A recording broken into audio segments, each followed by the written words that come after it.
The United Nations Human Rights Council is investigating alleged human rights abuses by Russian forces. This comes after the first war crimes case opened in Kyiv court yesterday. Everybody's been watching us. And joining now to talk about all of this is Israel's former permanent representative to the United Nations. He's also, by the way, the author of a great book, and it's called In the Lion's Den, Israel and the World. And joining us now here in the studio is Ambassador Danny Danon.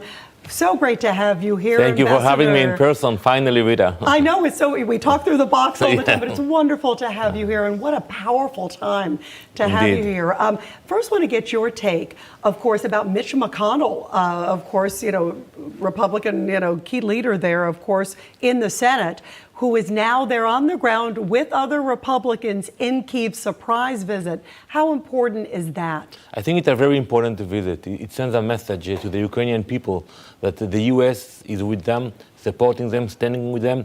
We saw the visit of Secretary General Guterres a few weeks ago, and I think we will see more leaders coming to Ukraine and showing support. It's very important, and we should speak to the Ukrainian people because they suffer.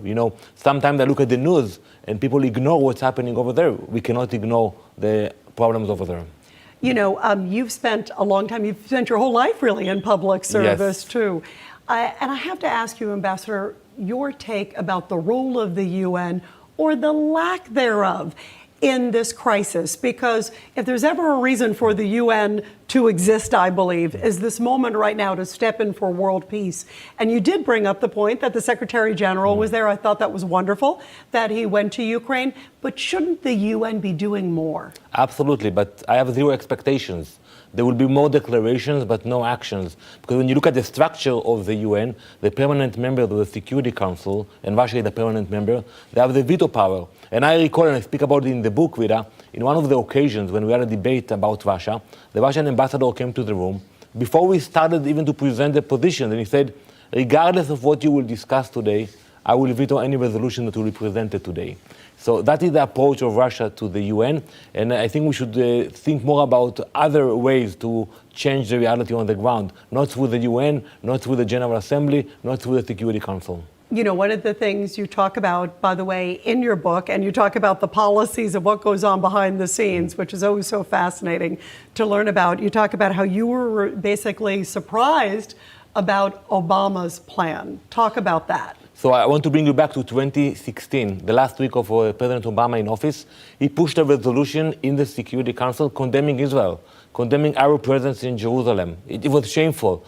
I went to see the Russian ambassador, the late Vitaly Churkin, a day before the vote, and he told me, Danny, we will not veto the resolution, but there is another resolution that Obama is putting forward, and we will veto the second resolution. That's how we found out that the U.S. is actually putting forward 2 resolutions against Israel in the Security Council. And what was your reaction, and what could Israel do at that point? So I was shocked. I walked out from the embassy, I called the Prime Minister, I informed him about the development. We were not able to block the first resolution, unfortunately. It's a shameful resolution that passed in the last days of the Obama administration, but the second resolution did not pass. But we corrected it. We did a lot of work at the UN, and I speak about it in the book, together with Ambassador Nikki Haley, and we are grateful for the great things we achieved at the UN. So I learned that even when in a moment that you think everybody's against you and you cannot change anything, if you're optimistic, things can change. Yeah, absolutely. And it's so important, the role of Israel too, and enforcing change.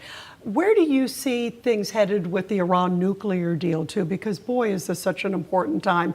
And as we're talking about Russia-Ukraine, Ambassador, it's astounding to me that the Biden administration has been basically partnering with Moscow to make that deal happen. What's Israel's reaction as a seasoned diplomat? I'm very worried about it because we all rightfully so focus on Ukraine and Russia today. But at the same time in Vienna, the U.S. is rushing to sign an outrageous agreement with the Iranian. It's much worse than the agreement of 2015. Basically, it will say to the Iranian, continue with your efforts to become nuclear, but you get the legitimacy from the international community. And when we see what's happening today in the world, that the Ukrainians are fighting by themselves, we understand that if the U.S. and the Europeans will sign this shameful agreement, it will be our responsibility to deal with the threat from Iran. And I speak about it in the book, that sometimes we have to take the bold decisions, ignore all of our friends, all of our allies, and do the right thing for Israel. Right, and in many cases also the right thing for the world by being bold and standing up for democracy. Exactly. We proved it when we attacked the nuclear reactor in Iraq. We were condemned by the UN, by the US, by the EU, and years later they acknowledged it was the right decision. That's right. Israel has always been there right on the forefront.